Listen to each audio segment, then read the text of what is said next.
आपको लगता है कि उत्तर प्रदेश के अंदर अगर बहुजन राजनीति को फिर दोबारा से सत्ता में लाना है तो आपको फिर जो कांशीराम साहब के सिद्धांत, उनके विचार, उसी की बुनियाद पर लाया जी बिल्कुल, कांशीराम साहब का विचार था। हाँ। एक रिसर्च टीम है, अभी चूंकि वो दौर नहीं है जिस दौर में उस बात के मुझे खुलासा करना है, आने वाले समय में वो भी आपको बताऊंगा। कोई ऐसी बातें होती हैं जो किसी समय पर समय की काल परिस्थिति में कही जाती हैं। एक रिसर्च टीम ने जो रिसर्च किया, जो मेरा रिसर्च हुआ भारत के 32 महापुरुषों पर, मैंने पहले एक लेखक था, लिखने के बाद मैं राजनीति में आया हूं। आम जनता पार्टी की स्थापना मैंने की माननीय कांशीराम साहब के सपने को साकार करने के लिए, बहुजन राजनीति को देश में फिर से स्टेब्लिश करने के लिए।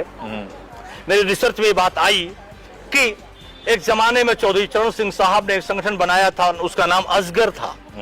आ से अहीर, जा से जाट, गा से गुजर, रा से राजपूत। इसको लेकर के उन्होंने यानी उत्तर प्रदेश की खासकर 3 ओबीसी जातियां अहीर, गुजर और जाट को अपने साथ में जोड़ा, और फॉरवर्ड क्लास में ब्राह्मण एक तरफ था, उसके बीच से राजपूत का एक बड़ा हिस्सा अपने साथ में जोड़ा। ये जो असगर उनका था, जिसके बेस पर उन्होंने प्रूफ के तौर पर मैं कह सकता हूं कि उन्होंने आजीवन गुर्जर समाज के राम शरण दास को उत्तर प्रदेश का प्रदेश अध्यक्ष बनाकर रखा, जब तक राम शरण दास जी इस धरती पर जिंदा रहे। माननीय कांशीराम साहब ने देखा, एक रिसर्च काल में उन्होंने जब पाया कि आरएसएस जब सोचता है कि भारत की 6 जातियां ऐसी हैं जिनको नेस्ताभूत करने के बाद ही भारत में हम लंबे दौर तक शासन कर सकते हैं, जो खासकर ओबीसी में आती हैं। हो सकता है किसी अलग अलग प्रांतों में कमीशन के रिपोर्टों के आधार पर जनरल में भी चली गई हो, लेकिन बेसिक तौर पर खत्तीय जातियां थीं, उनको जोड़ करके उत्तर प्रदेश की राजनीति में मौर्य समाज से 5, कुर्मी समाज से 5 और गढ़िया समाज से 5, यानी 5 नेता को उत्तर प्रदेश में लगाया, जिसमें आप नाम भी समझ सकते हैं। स्वामी प्रसाद मौर्य जी, बाबू कुशवाहा जी, सोनेलाल पटेल जी बसपा के उत्तर प्रदेश के महासचिव रहे, लालजी वर्मा जी, जंग बहादुर पटेल जी, बरखूराम वर्मा जी और अयोध्या शरण पाल जी, राजा रामपाल जी, ये सारे उसके उत्पादन हैं, उनके स्कूल में पढ़े। ओबीसी समाज से जो आते थे उनको महासचिव बनाया। तो जब 3 प्रकार से उन्होंने जोड़ा, कांशीराम साहब का स्पष्ट मानना था कि भारत की जो राजनीतिक पार्टी है, भारत के बहुजनों, जो राजनीतिक पार्टी अपने संगठन में हिस्सेदारी नहीं देती, वो निश्चित तौर से समझ लीजिए सरकार में नहीं देगी। तो क्या लग रहा है कि इस समय बहुजन समाज पार्टी क्या ओबीसी समाज के नेताओं को संगठन में जगह नहीं दे पा रही है, इसलिए उसकी स्थिति ये है? जी बिल्कुल, मैं कह सकता हूं इस समय बहुजन समाज पार्टी का कौन सा पटेल महासचिव है, कौन सा मौर्य महासचिव है, कौन सा गढ़िया महासचिव है? लेकिन जो बहुजन समाज पार्टी से जो पहले जुड़े हुए थे वो तो लगभग बीएसपी को छोड़कर उन्होंने अलग पार्टियां बना ली हैं और वो बीजेपी के साथ चले गए हैं। हाँ, मैं कह सकता हूँ, और अलग पार्टियां बना ली हैं। हाँ, मैं कह सकता हूँ इसलिए उन्होंने अलग बना ली है। हाँ। क्योंकि क्या विश्वास टूट गया है बीएसपी से उनका?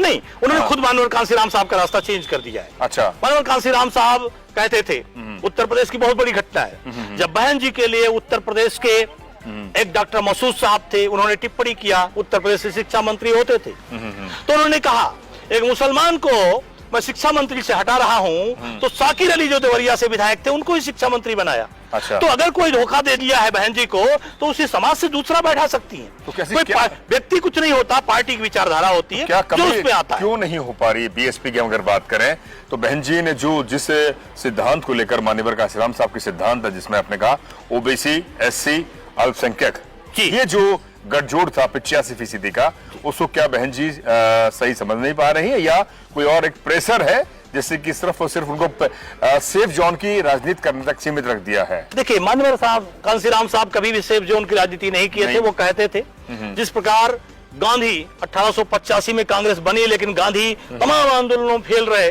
1922 में महात्मा गांधी चौरी चौरा में फेल हो जाते हैं। 1928 में बारडोली में किसानों के ऊपर 6 गुना लगान बढ़ता है। सरदार वल्लभ भाई पटेल एक 5 सूत्र निकालते हैं, जैसे बुद्ध के 5 सूत्र पंचशील हैं, जिसमें हम लोग सब जानते हैं, उसको बताने की जरूरत नहीं है, समय को बचाते हुए मैं कहना चाहता हूँ। सिखों का हम कहें तो 5 चीजें हैं, केस, कंघा, कड़ा, कृपाण, कक्ष। कुल इस्लाम धर्म के 5 सूत्र हैं, रोजा, कलमा, नमाज, ज़कात, हज। तो इस आधार में कह सकता हूँ सरदार पटेल ने सूत्रपात किया, जिसमें उन्होंने कहा कैडर गोष्ठी सम्मेलन, समागाओ सत्याग्रह, बारडोली सत्याग्रह किया और उन्होंने उसको जीता, लगान वापस हुआ। माननीय कांशीराम साहब ने उसी को फिर से सूत्रपात करते हुए उत्तर प्रदेश में जो उनका सेक्टर था सेक्टर प्रणाली को उत्तर प्रदेश में लागू किया, विधानसभाओं को सेक्टर में बांटा। सरदार पटेल ने बारडोली को 14 सेक्टर में बांटा था। मोहता, बरार, बामड़ी, वादला, स्यादला, बड़ौर, बुहारी, सरभर, बारडोली, गोलन, आफवा, बाजीपुरा, बांकानेर, सीकर। कांसीराम साहब ने उत्तर प्रदेश के प्रत्येक विधानसभा में 10, 5, 14 सेक्टरों को बांटा और उनके जो सरदार पटेल के सिद्धांत थे उनको आगे बढ़ाया, उनके सिस्टम को समझा। उसमें एक लाइन उन्होंने चेंज किया, कैडर किया। माननीय कांसीराम साहब ने गोष्ठी किया, सम्मेलन किया, समागम किया। सरदार पटेल सत्याग्रह करते थे, कांसीराम साहब ने यात्रा की। यानी एक बदला, यानी ये बात सच किया माननीय कांसीराम साहब ने कि जो कोई नया व्यक्ति आता है वो उसी काम को कोई नया काम नहीं करता बल्कि पुराने काम को नए ढंग से करता है। वही रिसर्च कांसीराम साहब ने नए ढंग से किया और भारत की एक बड़ी राजनीतिक पार्टी खड़ी की। अभी तक पूरे भारत में बहुजन समाज की तमाम मुख्यमंत्री रहे हैं, उन्होंने पार्टी बनाई है, लेकिन कोई भी एक राष्ट्रीय पार्टी अभी भी ओबीसी की भारत में नहीं है।